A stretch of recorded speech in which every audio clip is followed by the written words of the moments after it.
Hello, my dear comrade. How are you, brothers and sisters?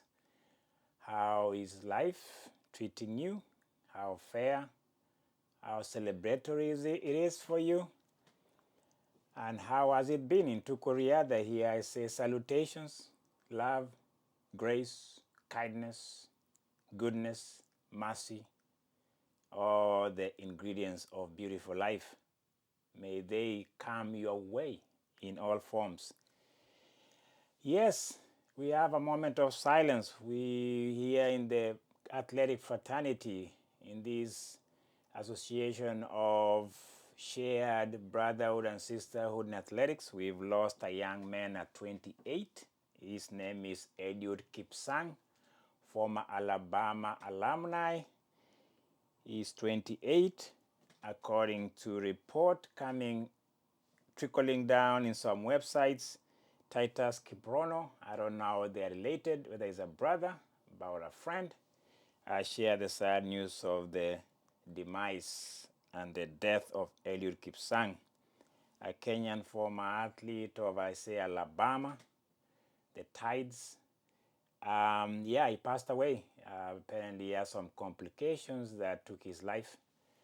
The website is asking for donations. I'll share it on my YouTube. Hopefully is a GoFundMe website where they're asking for those who are willing, have resources to donate for the transportation of the body back to Kenya. That's sad, and life is precious indeed. We mourn the death and share our condolences to the family.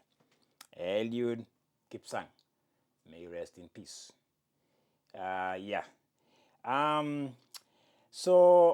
Moving on, we have to live, and it's not that we are trivializing. We just have to move on. The next thing that I was going to share with you guys on Tukuriada, hopefully I can switch my emotions from anything is as sad as that.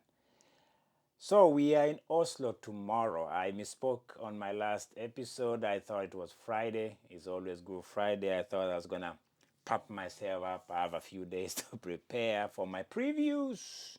Listen to me, my crystal ball for Oslo, Bislett, Oslo. The base, the home of Nobel Prize. One day I might win a Nobel Prize for being a YouTuber. You never know. Maybe. So keep your votes, keep your liking, keep your subscribers informed of this channel. Tukuriada winning a Nobel Prize in Norway. Man, hey, stay with me, man. It takes more. Those 44 votes of my subscribers might put me to the top. You never know. Nobel Prize winner. Yeah, there's a president in this universe that is trying to tell people he should be a Nobel Prize winner. If he can say that, and he is whom you know he is, I can say that too. Yeah, self-promotion. We are in Oslo tomorrow for the Diamond League. Let's go athletics. Let's keep it simple. No bragging, no self-promotion. Man, I saw the names. There are about 9 Olympiads in Oslo tomorrow. And all of them are just top-notch caliber. Gold medalist, silver medalist, mixed bag, hot. Did I tell you that you can watch all this Michael Johnson thing, GST, Jamaica, but I'm talking of Oslo. That is, let me tell you, that's one step below World Championship caliber of competition. It's packed, it's 6 lanes in Oslo. 6. I've been there. I'm not bragging. I've been there. 6 lanes. The crowd is right there. If you're on the 6th lane, I don't know if they expanded it. Bislett is an old track. He's been around. It's almost like a family setting. If you're on the 6th lane, fans can touch you literally. They're not supposed to, but they cheer you to the top of the podium. So tomorrow we are in Oslo, Bislett, Norway. Here we come. It's a great country, I believe. I saw the 5,000 lineup. Man, and it's appetizing. is inviting you in to watch 5,000. There's a lot of rumors about the world record, because the reason why they're talking of world record is because last year there was an attempt by the Ethiopian. Let me give you his name. He made that attempt last year. He was 1 point something seconds off the world record. That's why they are going back and they are trying to push that narrative. Is this gonna stand the time? Let me give you my take on that. He ran 12:36.73 last year. This name is Hagos Greblewet, and he has Kachelka. I can't say these guys' names. Arigawi. There's some Kenyans in there. I don't have all the names. They are trying to smash Joshua Cheptegei's world record of 12:35.36, which he broke in 2020. He came that close last year. Will he break it tomorrow in Oslo? Let me look at my crystal ball. I usually have a crystal ball. You guys have known me by now that I play with this crystal ball that is just a mental somersault. World records are there to be broken. We've talked of command record that withstood almost 20 years, the 3,000 that was broken by Jacob Engblestone. He went from 720 to 717. I didn't see it coming, and I kept saying, oh man, this world record is hard to break. 12:35 by Joshua Cheptegei, 12:36 close last year. Will he break it this time around? I haven't seen the Ethiopian racing that much this year. I think Cheptegei is out of commission a little bit. He's having a rough season after the Olympics, and his magnificent display of tactic and toughness in the Olympics, winning that 10K. I haven't seen him racing this year. So Ugandan is out of the picture right now. So you have this Aregawi, you have Kachelka, you have Hago, the guy who almost broke it last year, Hagos, the Ethiopian. And I think there's another mixed bag in there. The other names that could come into play in this race, as I can see the protagonist, I can see the competition within Ethiopians. Even last year when he went 12:36, it is Kachelka who pushed the pace. Aregawi is always a pusher. Would they break it? Let me look at it slowly. So when Cheptegei broke the world record, he ran the last 5 laps by himself. The problem with the Ethiopians is, even last year I saw, they reach that, when the pacemakers drop, they tend to play this mind game of win it instead of pushing it. And I noticed they dropped the pace, they dropped the speed, and there's this congregation of, I'm going to win this one. And when they did that, it caused them towards the end, because 12:36 was just incredible. Second best time in the world ever. Is he going to do it? My feeling is that they don't have Cheptegei kind of savviness and toughness and mind fortitude and this idea of, I'm going to go get it. I'll drop them and go get it. Because Cheptegei, I don't think we've appreciated sometimes how tough he is mentally and how tactically he's just above everybody else when you remember the the Olympics. So I don't see it being broken, but I see 12:40 being the barrier they're going to dip under. They might go 12:39, which is still decent. Or we might have a surprise tomorrow. Keep an eye on 5K. The names are great. There's Beriwi, who is going to be in the mix. It's going to be an Ethiopian show. Who is the Kenyan who is there saying is going to be there? Let me say things about Kenyans 5K lately. They haven't been as great. Yes, they are there in the mix. They'll be there when things are happening, when they're in the middle of but I think that finish is where Kenyans have been dropped. And I don't think we have anybody, the guy whom we talked about the other day, Chiruyot, who ran 26 in Doha to win 13. I don't think he's gonna have that 26, or he's gonna have that finish when we have Aregawi, who is a good finisher. Kachelka is always gonna push it. I think they always beat him at the end because he doesn't have that speed to finish. That's 5K for you. Hagos, he has that good finish speed. If you remember Hagos, when he ran 12:36 last year, he was that close. I don't know what it's going to do this year, but it's going to be an exciting 5K to watch in Oslo.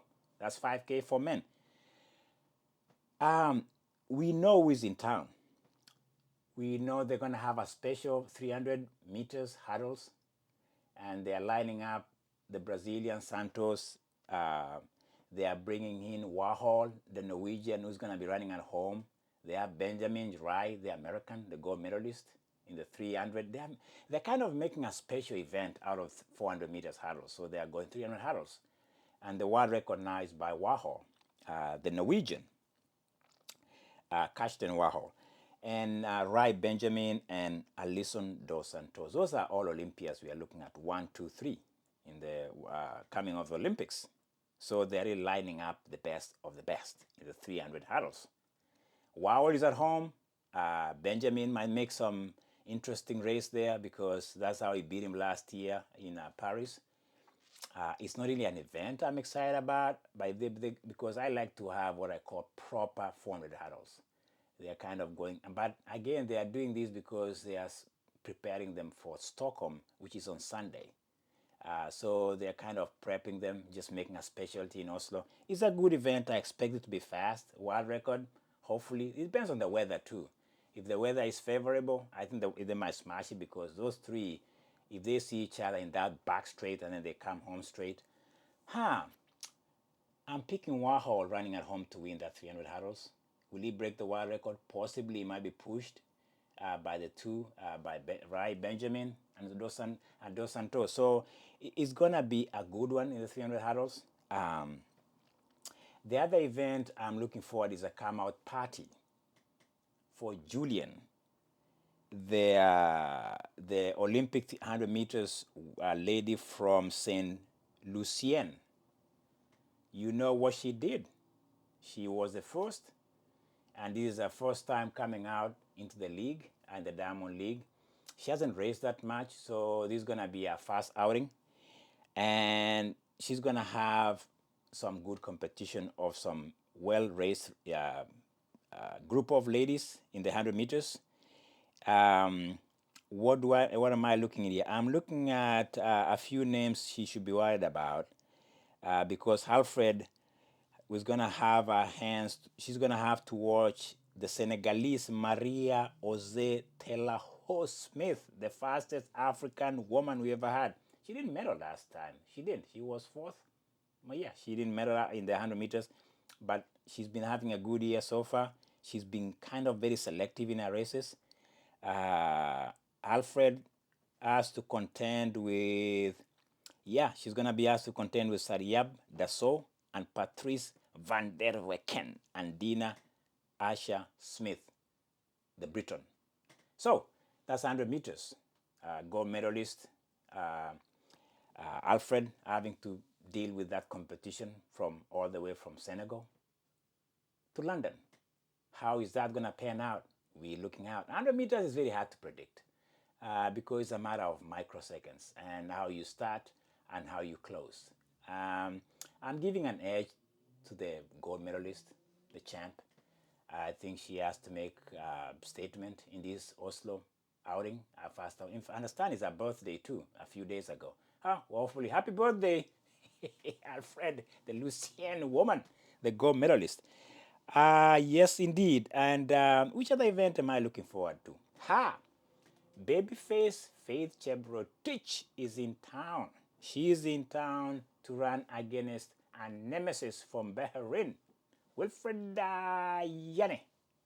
And I think I'm seeing something of a repeat, but I think I'm giving the Bahrainian to win this time against Faith. The reason why is because Faith had a good one in Doha. I'll give you that. She beat her to her game.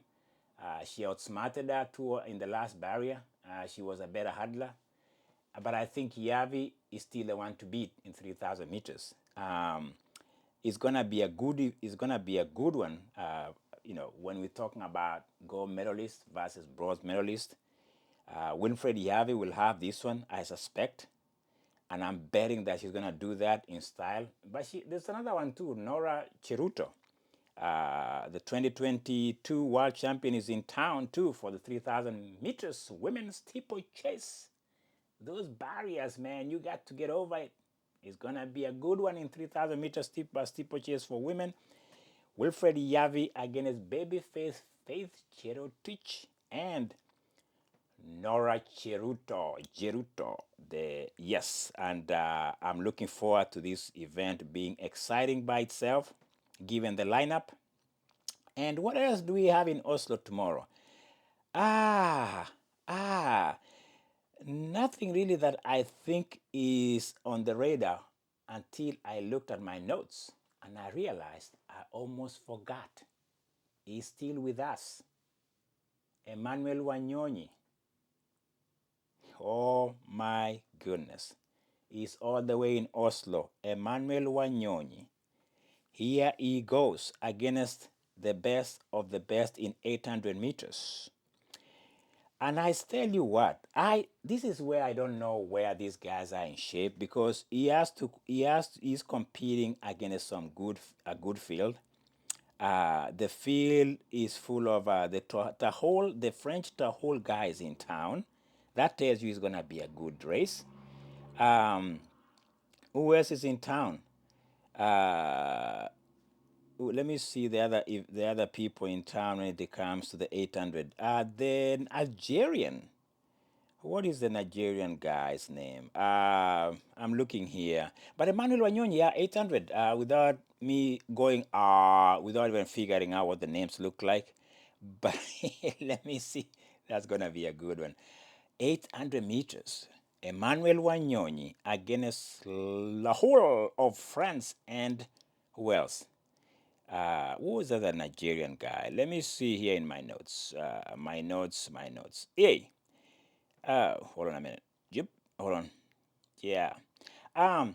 Yeah, beyond that, I think there's pole vault. Mondo Duplantis in pole vault.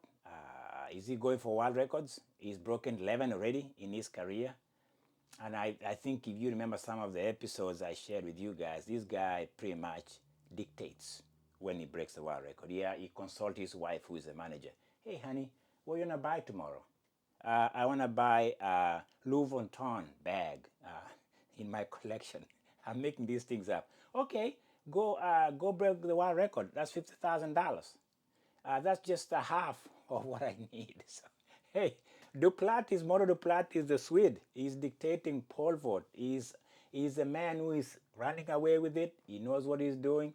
He tells the organizers, I'm breaking one record. I want to entertain the crowd. He gets it. He gets it done. He gets paid. That's nothing wrong with that. That's how Elon Musk makes his money. How did I get to that? I'm going to go back to 800 meters because I've talked at great length about. Hold on a minute. Why is my system going down? Oh, Lord. Oh, Lord. No, Lord, here. I'm not the chosen. My wife is watching a show, The Chosen, in Amazon, and she's talking a lot about it. She must be thrilled. She could be, she feels she's a chosen. That's okay. Anybody can. Let me see. Why am I struggling today to give you guys a fluent preview? The reason why I'm struggling is because when I get thrown off, I get thrown off very quickly. But Emmanuel Wanyonyi in 800 meters, I haven't really felt he's into the groove yet. He hasn't found his 800 presence. Last time he raced in Rabat, he was third. He kind of disappeared in the big field that he was in, but came back. I think he might find his groove in Oslo tomorrow. I expect him to run 142. And I'm putting that down right here on the wall. Tomorrow when I come back, I told you, he's right there on the wall. He's running 142 tomorrow, Emmanuel Wanyonyi. The Algerian is going to be in the field. The bronze medalist is going to be there. Marco Arab, I think he won enough money here in America in GST, and I don't think he's in Europe yet. And that's a tragedy too. So, not the tragedy, but that's one thing I don't like about American athletes. Mostly going to Europe. I think they struggle with the jet lag. They struggle adjusting to the time zone over there. Some of them struggle because they don't stay there. You have to stay in the Grand Prix in Europe to stay adjusted so you can go to different races. If you are going there, traveling from here to there, that 10-hour, 8-hour just throws you off. Maybe that's why Marco Arop is not there. Who cares? We know who is there. And I think the other one I need to mention too is that in the javelin is a come out party for our Japanese Aruka Kitaguchi. Let me tell you, I'm staying with this person because this face, this Japanese Aruka Kitaguchi. She's a hero in Japan right now. I think I told you last time that the last day of the World Championship is sold out because she's gonna be the main event in javelin, and she's trying her skills how she's gonna perform in Oslo. So that's gonna be an event I'm focused on because she's a crowd. She's gonna bring the crowd in Japan. She's a home girl. She's in Oslo tomorrow in the javelin discipline. I'm looking forward to that one. And like I say, you know, the 5K world record is a toss-up. It's gonna take the last 2K. Somebody just saying I'm going for it and separate themselves from the crowd. Emmanuel Wanyonyi, 142, 800. I expect that tomorrow, unless I don't see the weather. The weather is always fair in Oslo. It's rained a few times, but I hope it's fair tomorrow. The 100 meters with the Alfred, Julien, the St. Lucian golden girl is back in 100 meters. I want to see that one, how she performs. There's some people I try to see how they do. Duplantis in javelin, looking forward to that one.